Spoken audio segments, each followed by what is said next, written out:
अगर आप भी चाहते हैं कि JM म्यूजिक के ऑडियो वीडियो सबसे पहले आप तक पहुंचे, तो लाल बटन को दबाकर चैनल को सब्सक्राइब जरूर करें और साथ में बेल आइकन को दबाना न भूलें।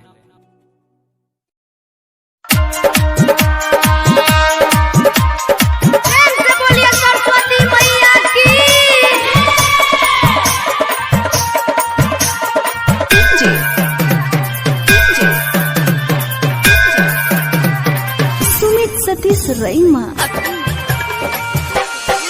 सबके जबेरिया के मैया नजर फेरा लहिए हमारा देरिया ना।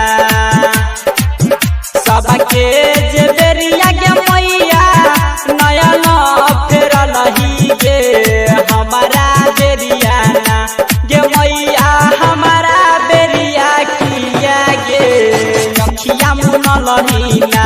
सरस्वती मैया हमारा बेरिया किया गे अखिया मुन लहीना। गे मैया हमारा बेरिया किया गे अखिया मुन लहीना।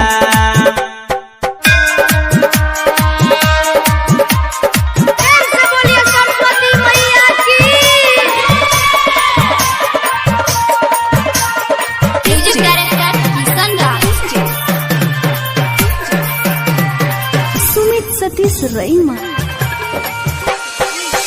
एक गो ज्ञान के बिना छियौ ज्ञानी ये हमारा देरिया ना।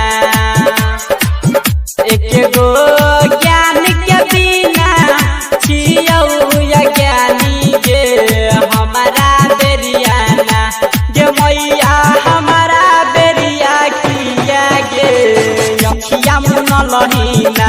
सरस्वती मैया हमारा बेरिया किया गे अखिया मुन लहीना। गे मैया हमारा बेरिया किया गे अखिया मुन लहीना।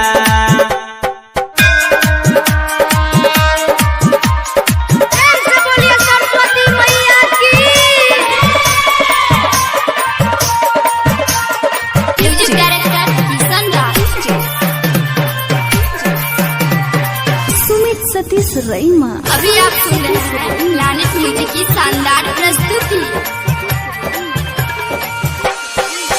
सबके घर गे मैया दिलया अनधना गे हमारा बेरिया ना। सबके घर गे मैया दिलया अनधना गे हमारा बेरिया ना। गे मैया हमारा बेरिया किया गे अखिया मुन लहीना। सरस्वती मैया हमारा बेरिया किया गे अखिया मुन लहीना। गे मैया हमारा बेरिया किया गे अखिया मुन लहीना। म्यूजिक की प्रस्तुति